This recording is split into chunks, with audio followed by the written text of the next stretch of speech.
Hello everyone, welcome to our channel Topical Talks for a new tutorial video. And in this video, we will learn how to turn off parental control in Roblox.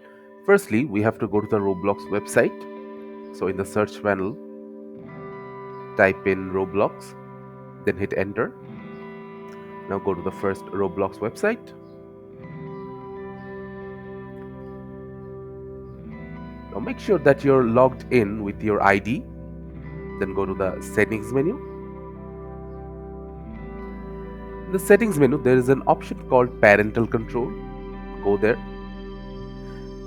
And if the parental pin is disabled, then your parental control is disabled in your account. And if it is enabled, just turn it off to turn off parental control. Thank you again for watching the video. Make sure to like this video and subscribe to our channel, and see you in the next video.